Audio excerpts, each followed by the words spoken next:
From ABC News Radio, KMET 1490 in Southern California. This is BizNinja Entrepreneur Radio with your host, Tyler Jorgensen.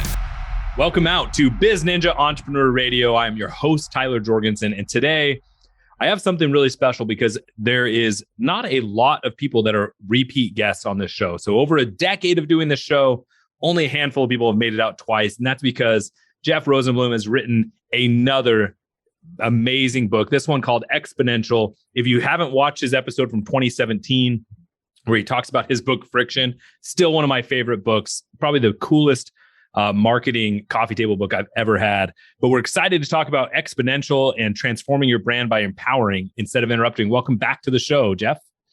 Tyler, thanks for having me, man. I'd like to get the trifecta on your show. I'm not writing any more books, man. It's too painful. I'm done. I'm done with it. But hopefully we can find an excuse, get me on for a third time. I appreciate it, and I love your show.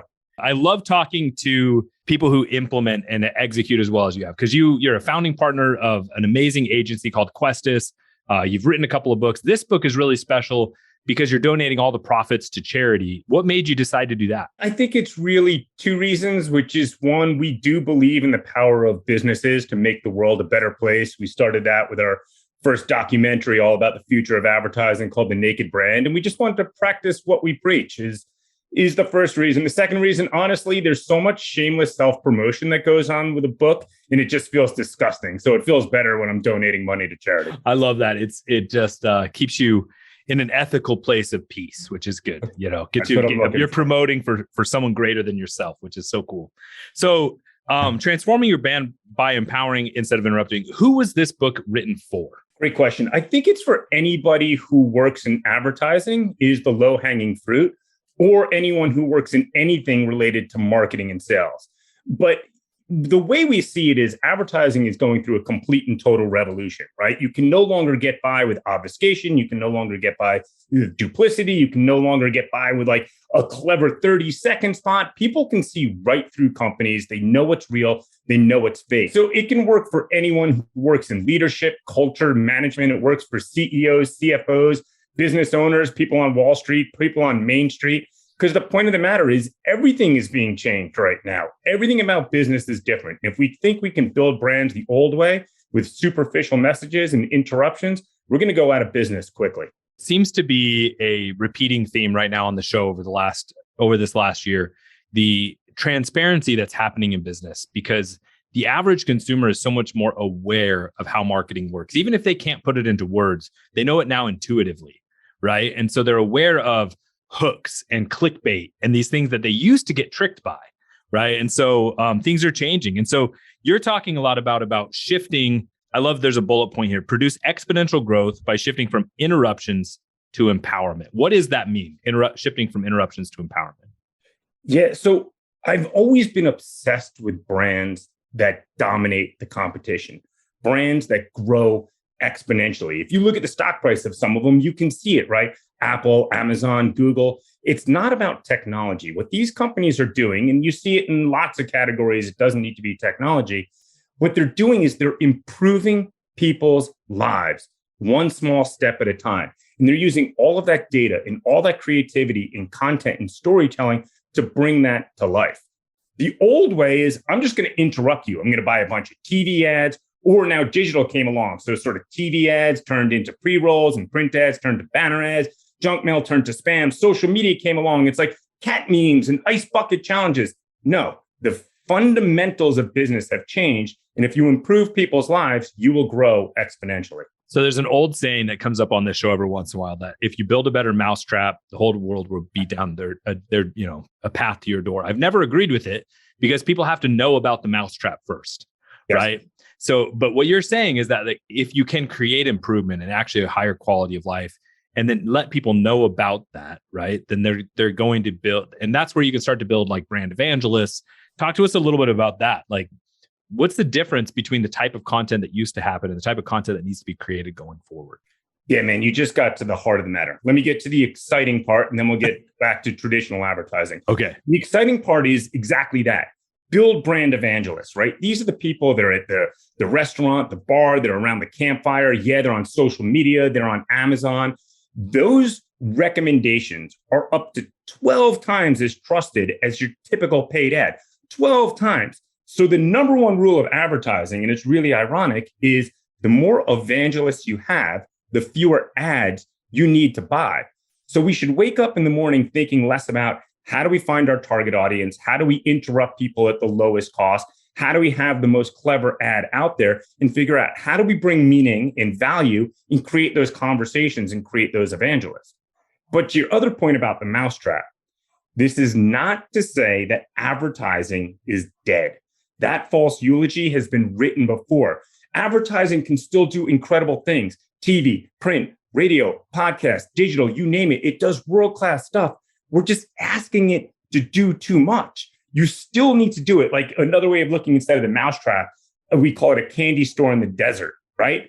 You can't build a candy store if nobody's aware. So you still need advertising. You just don't have to tell the whole story crammed into 30-second spot with a jingle. You need to drive them through an immersive experience. Yeah. And I know we're going to talk a lot about the purchase journey, but you have a stat, and I know it's just a small part of your book, but you talk about how with Super Bowl ads, that 80% of advertisers end up saying that it didn't hit their metrics, or their wasn't a positive experience, but yet people still line up to shovel tons of cash there, right?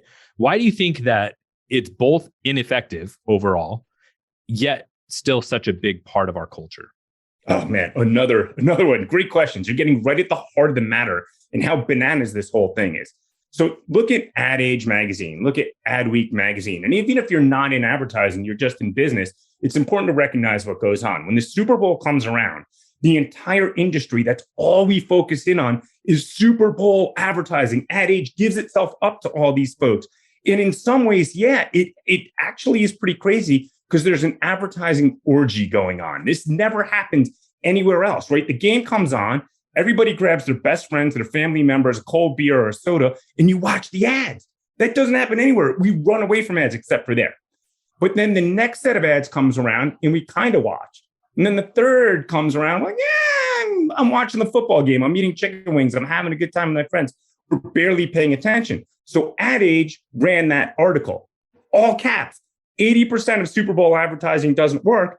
Meanwhile, they turn themselves over to advertising on the Super Bowl every single year. It's crazy. And my point is, let's get out of the echo chamber and stop focusing in on trying to be disruptive and trying to be clever and trying to have cool jingles and trying to have the best Super Bowl ad, because it works for Coke, Pepsi, Budweiser, and a couple other brands. But everyone else, you've got more to say than you can fill in to a 30-second Super Bowl spot. So it's a hard spot to try to introduce a new brand and any level of meaningful, right, storytelling, right? Because you just can't fit much in there. And the likelihood that someone's able to watch that one video and then take meaningful action along that purchase journey is low, right? So what should small to medium brands do instead? Yeah, small to medium brands have a distinct advantage, I think, because they're not married to the old way of doing things. They're much more nimble than the small business is. Here's one of the research findings that we came across where your head explodes when you see it, because finally somebody's got numbers to it. The average car buying journey is 13 hours long. You decide you want to buy a car. That's when the timer starts. And it's 13 hours, typically over months and months and months before you complete the purchase. So let's say you do have a great 30-second ad that's on the Super Bowl. And let's say you've got a bunch of other ads and you run it 10 times over. Well, there's still something like 12 hours and 56 minutes left in the journey. And there's all different things that you can do. Look at how Tesla's stock is growing, I hate to say it, exponentially, and they're not running those silly interruptive TV ads, right? How do we find what that entire journey looks like? How do we create meaningful content that really answers people's questions that they have all along the journey? So to answer your question, if you're a small or medium business, that's a huge opportunity, because so many big businesses are like, how do we make this great Super Bowl ad? They're dumping $5, $10, $15 million into it. They're all in. Well, let those guys go with the sucker play, and you can focus in on something that's more meaningful. Yeah, it's almost literally the 80-20 rule, right? 80% of those things aren't working, yet people are still chasing it, where you can go the other direction, make more meaningful interactions, and get greater results. You say that brands start naked in front of their customers now, and they're now defined by their behavior, not their messaging. How are brands communicating behavior effectively to their consumer base.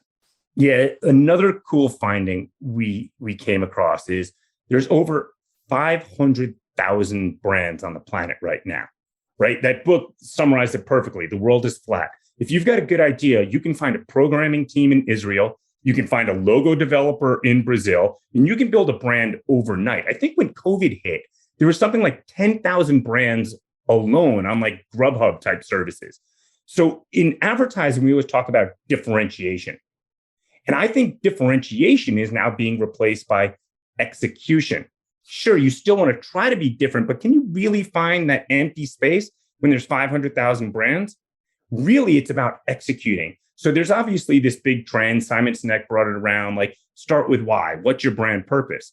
But the real issue right now is what are you doing about it? If you believe in culture, if you believe in environment, if you believe in customer service, if you believe in value, how are you bringing that to life? So differentiation is being replaced with execution, meaning how are you executing upon that platform? How you bring depth and meaning to that purpose? It's really fascinating just seeing as things evolve, right? And seeing you work with some really big brands. Like Questus does not work with small startups with small funding, right? So how are these big companies making adjustments, or are they making adjustments to adapt to the modern impact, the modern way they need to market? I think the companies that focus in on culture are pivoting very effectively. Okay. Obviously, giant public corporations that are hard to turn. And a lot of our clients are actually startups and medium-sized businesses. But yeah, they tend to be well-funded. But first, what you need to do is focus in on culture. Because if you don't get your culture right, you're not going to be able to turn that ship at all. And, this isn't because I'm a genius. It's because, dude, I got gray hair. I've been doing this for 30 years. Within 4 or 5 minutes of walking into a major company, and I feel like I've walked into almost all of them, I can tell you if a company is going to succeed. And I wish I was wise enough to follow this and buy stocks in these companies back in the day, because what you can sense is the culture right? Are they treating each other effectively? Are they listening well? Right? And those are the companies that understand the world is changing. We need to break our addiction to interruptions. We can't rely exclusively on creative storytelling in 30-second spots. So if you get your culture right, you realize it's going to require data, analytics, technology, creativity, content, storytelling, customer service, finance, project management. The list goes on and on. How do you break down those silos in service of your customer and making sure you're providing unparalleled value? So there's the old adage of getting the right people on the bus, and then you could take the bus right anywhere. And it sounds a lot like what you're saying is making sure that bus or that team, that company has the right culture, the right energy to solve problems, to pivot, to be able to make adjustments to as the market comes at them. Because, we can all start with one idea of what the market wants. But then when that data and that analytics, when those come back, if we can't make the adjustments, the company's dead, right? It's not going to, the trajectory is beginning to change at that point. And I've long been a believer. I always joke about pink ocean strategy, right? Because blue ocean strategy is really expensive and red ocean strategy is too competitive. But if you can find where there's a little bit of blood in the water and you can just be the better executor, I love that idea of what you said. You just have to have you have to have a good idea. They exist all over, but you've actually got to do it and you've got to bring it to the market, right? And so what are some examples of companies either that you've worked with or that you're aware of that you feel are doing this really well? Yeah, rather than shameless self-promotion, let me point out one that we didn't work on that I think is the poster child right now. It's the one that's mind-blowing to me. So I'll give you the strategic setup. Fender Guitars is under intense pressure because playing a guitar is a lot harder than it looks. And kids today can write incredible music without instruments. They can literally do it all through their computer. So Fender, recognizing this as a point of friction, decided to do something about it. They decided to help people learn how to play guitar, and they created a platform called Fender Play. And yes, you can get lessons on YouTube, but they're able to take all those aforementioned skill sets and build something bigger and better than you can find anywhere else. If you're a beginner, an intermediate, an expert, if you love blues, rock, country, jazz, it will give you lessons on a one-to-one basis, really high quality lessons, PDF content support. As you go through it, it tracks your progress, it recommends, it grows with you on this one-to-one basis. What's interesting about it is you don't need to have a Fender guitar. They don't care. You can have a Gibson guitar. It doesn't make a difference. And at no point are they like, this is brought to you by Fender and you're going to play better on a Fender and you need a Fender. That would suck. That would just ruin the whole thing because it would be inauthentic. But now what they've got is a place where you see the amps, see the guitars, see the logo. You share your data. Data's not bad. Data's awesome when used correctly. So now Fender knows what kind of guitar player you like, what your tastes are. So it actually feeds into the ecosystem and makes traditional advertising more effective while surrounding you with that brand. And go one step further, what's crazy about it is you can get some of this content for free, which works really well. But now this marketing vehicle for them is also a revenue generating tool because people subscribe and they do it happily. It's the most amazing example. I wish I was part of it. I had nothing to do with it, but I am a subscriber. Oh, that's cool. How are your skills developing? I'm incredible after using Fender Play. That's actually, to be honest with you, I'm gonna have to send this clip to their marketing team. That was awesome. But I love all of those things, right? Lead with value. Like make sure there's some value that's consumable even before the first transaction, which I'm a big believer in. And then, give them an opportunity. Like that freemium model can be really poorly executed, but from what I understand of it, Fender Play, they've done a really good job. I've used it for even just like their tuning guitars and stuff. They have some great free tools for that. And I think what you're talking about is that purchase journey, feeling like there's some integrity to it, and you're not feeling tricked along the way. Because I think brands used to do that and get away with it, and I don't think they're getting away with it anymore. Because, every Karen on the keyboard, if they feel like they got tricked, the brand's going to get, highlighted and blown up. And so there's a lot more integrity, I think, in the future of marketing and advertising and how the sales process fits in. Would you agree with that? I think it's, yes, 100%. I think there's a lot more integrity because the alternatives just don't work anymore. But I think there's also something even more profound, which is what we call the value exchange, right? Consumers understand they're giving you their most important assets, not just money, their time, their attention, their loyalty, their recommendations. So what do they want in return? They're looking for value. And if you can provide more value than they're putting into it, there's a psychological principle called homeostasis. We like balance in this world. So if we give X dollars in value, nobody's thinking this way, it's subconscious, but you're getting more than X in return, homeostasis says, I need to balance this out. So what do? We tell our friends. We go up on social media. We leave a positive review. We find that balance. And that's the big thing is go back to what we're talking about with the 13-hour journey, map that journey, understand each step, and find where you can put more value to your customers than they're putting into each step. I think that's amazing. And the goal is to keep that scale consistently tipped, right? Consistently where you're over delivering on the value. And because then, and not just like, okay, we're going to lead with a bunch of value and then we're just going to extract from that point on, right? It's just how do you keep the value exchange leaning towards the customer? I think that's just fascinating. And it's always changing. Remember when Apple, this is a while ago now, 10, 15 years, and all of a sudden it was like, oh my God, this packaging is incredible, right? Now everybody's got great packaging, but when that packaging, and then there was unpacking videos, like this became a great differentiator. It seems superficial, but it's not. It tipped the value exchange. Like I bought a computer and it came in this incredible packaging and it was an experience for all of us. Now everybody's doing that, or they should be, because otherwise you've got a missed opportunity and it's kind of table stakes. But what's the next level? One of the things I'm fascinated about, and if I were to start my career over, I would think about helping companies figure out customer service. I think customer service is the new advertising because people understand on a subconscious level, whether it's traditional advertising, TV, print, whether it's next generation stuff, Google, Facebook, Instagram. I think people understand anybody can do that, right? Anybody can run an ad on Instagram. But what about answering the phone when it rings? What about looking you in the eye when you walk into a store? What about shaking your hand? What about understanding you on a one-to-one level, whether you're a small business or using data on a big business, right? How do we understand customers? Because at the end of the day, advertising is table stakes. It's what I do. I'm not saying you can't differentiate and have great advertising, but unmet need lives in customer service. How do we lean into that a little bit more? And I think that's when you talk about the purchase journey, even though that the purchase journey for the car is 13 hours, it doesn't stop there, right? So what happens after that is what happens when the person brings it in for the first service?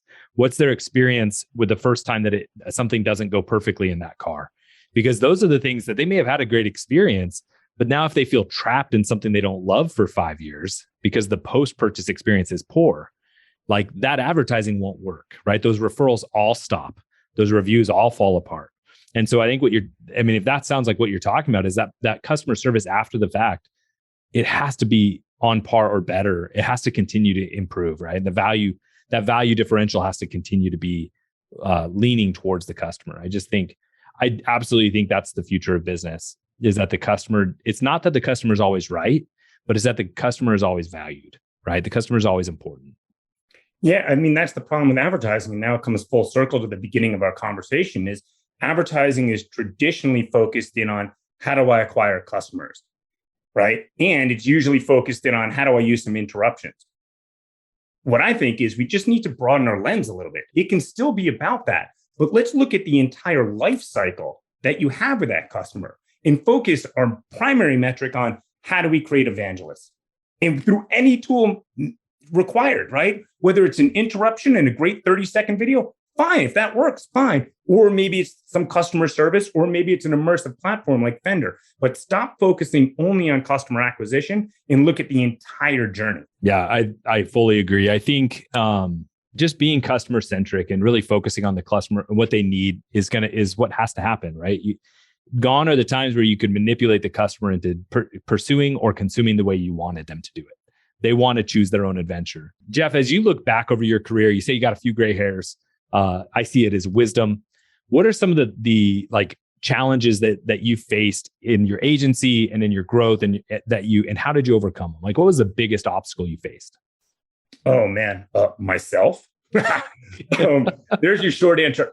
I think the longer answer is, we ran ourselves into some trouble, and I'll tell the whole story, which is, yeah, please. The first piece of content before we wrote the 2 books was a documentary called The Naked Brand, and I told the world of advertising, like everything you're doing is about to be completely disrupted. I don't care if you went to Procter & Gamble or Harvard, everything you're doing is about to get disrupted. You're screwed. And I went to the first conference and I thought everyone was going to boo me off the stage.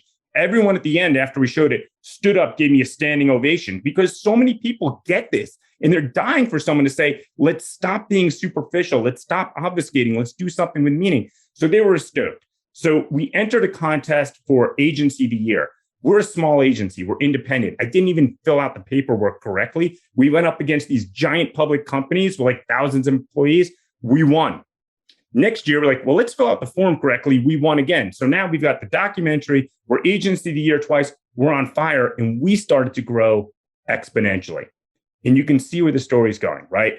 Fast forward 6 months later, I am covered in blood and snot and tears because we ran the thing into a brick wall. Because we lost our focus on culture, which is often misconstrued, right? It's not like we lost focus on the importance of culture and working hard to make everybody happy. What we didn't realize is that great culture is about putting people in position to do their best work. It's not about foosball and ping pong and beers on Thursday. All that stuff is great, but that's the window dressing. The foundation is how do you put people in position to do your best work?